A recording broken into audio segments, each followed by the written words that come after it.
Let's be honest, everyone wants to be able to beam their targets with incredible accuracy and little to no recoil. Well, with today's video, I'm going to cover several methods to greatly reduce your recoil in Apex Legends to help you hit more shots and win more fights. My channel is your one stop to improve at Apex Legends, so if you're looking for ranked help, character guides, coaching, then you found the right channel.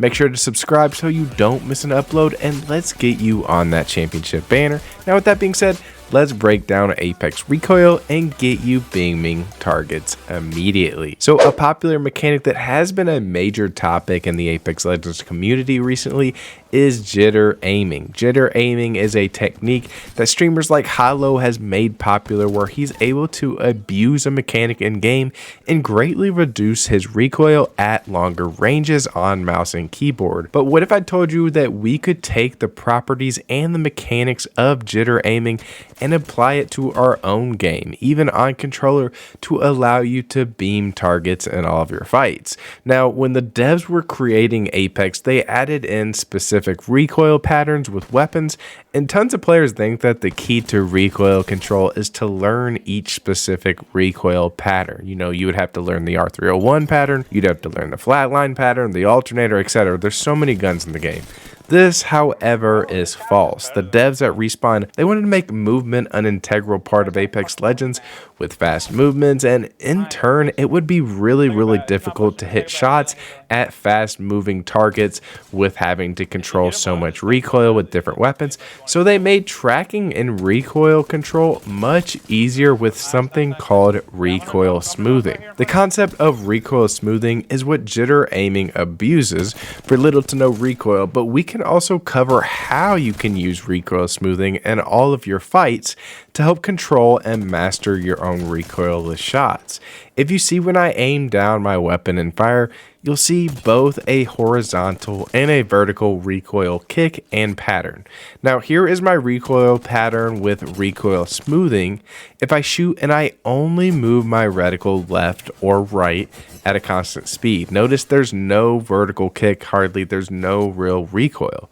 If you're on mouse and keyboard and you move your reticle at a constant tracking rate, about 3.74 degrees per second, then recoil for any fully automatic is completely eliminated. Now to take this further, with assault rifles, you will have no recoil if you apply this method to up to 35 meters, but this number can be increased. If you're shooting at a target that's moving in a direction left or right, then you can increase the distance that recoil smoothing will take effect if you implement a strafe in the opposite direction. So just take note here, I am about 70 meters out. You can go further, just the more skilled you get with this, but 70 meters is usually the max that you're going to see little to no recoil with the recoil smoothing. If you see here, I'm going to stand still. I stand still and I'm going to shoot this target. And you see I'm fighting some natural vertical recoil while I'm just standing still. Now, if I counteract the moving target with my strafe and continue to track at the same speed as that target's moving, then there's no recoil, and you can see it here in this clip. Recoil smoothing is a mechanic in the game that allows players to move and to strafe and to track targets with reduced recoil, so we can actually hit shots at moving targets and while we're moving and strafing as well. It would be so difficult to have to use the R301 recoil pattern while we're trying to strafe and while we're trying to shoot somebody that's, you know, taking a horizon lift and tap strafing. It would literally be impossible.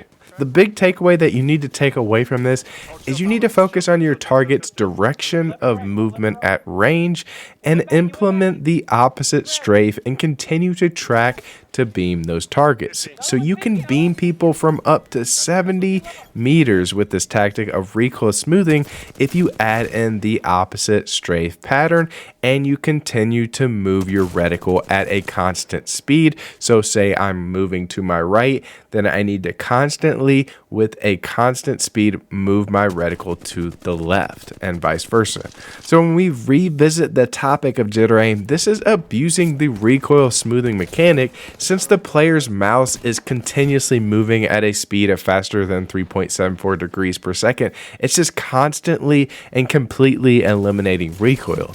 Jitter aiming is a technique that you could practice even on controller to utilize, towards targets that are standing further than 70 meters.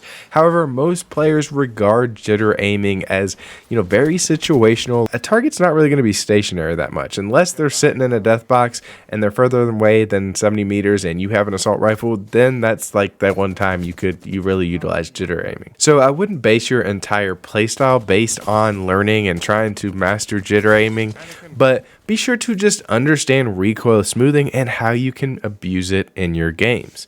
Now, next up in tips to improving your recoil control is probably the easiest concept in this video, and that's simply increasing your field of view or your FOV. Increasing your field of view or FOV reduces recoil in Apex Legends. When you increase your FOV, everything's zoomed out, so your recoil, as you can see, there's less impact and less movement with your shots. On a higher FOV, moving targets are also going to be appearing to move slower for you since your vision covers more ground.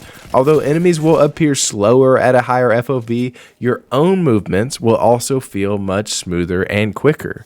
Now, a couple drawbacks to high FOV is your console or your PC. You might have some difficulty with your frames, and you might have some more difficulty seeing targets at longer ranges.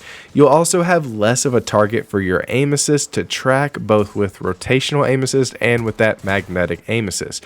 So for majority of players, honestly, I recommend raising your FOV since it's going to reduce your recoil and also give you better in-game vision and perception and allow you to track targets better. But just keep in mind your movement is also going to feel extremely smooth with a higher FOV.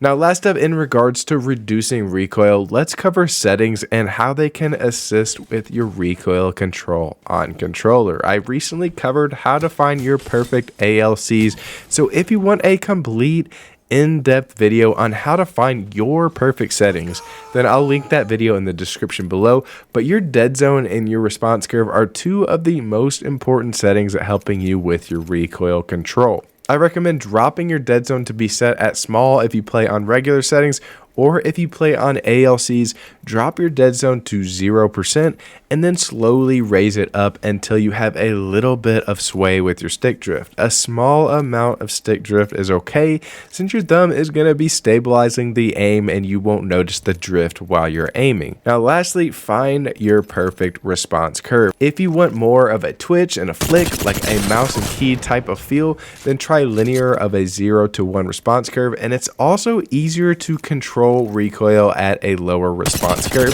because your right stick is going to be so sensitive you won't need to put as much force down to limit that vertical recoil. However, with a linear response curve, some players can have difficulty with remaining steady and continuing to track moving targets. So if you're having difficulty on a 0 to 1 response curve and you're more of a classic controller player, then I recommend to start around a 10 for the response curve for ALCs and then try slowly dropping the response curve until you feel comfortable with your aim. I've been using a response curve of 5, which I have been absolutely loving because I feel like it gives me great tracking with recoil control, kind of like that classic response curve, but it also gives me the ability to quickly snap and flick to targets like I'm kind of playing on a linear setup as well. So to me, it's the best of both worlds. So there you go, guys. Those are several things that you can implement into your game to help you guys to start beaming targets today. Comment down below if you have any questions and make sure to drop a like on the video to help to share it to others. Thank you guys so much for watching, and if you want a full ALC breakdown, I'll post it here for you guys, and I'll see you in the next video. I'm Grizzy, and I'm out. Peace.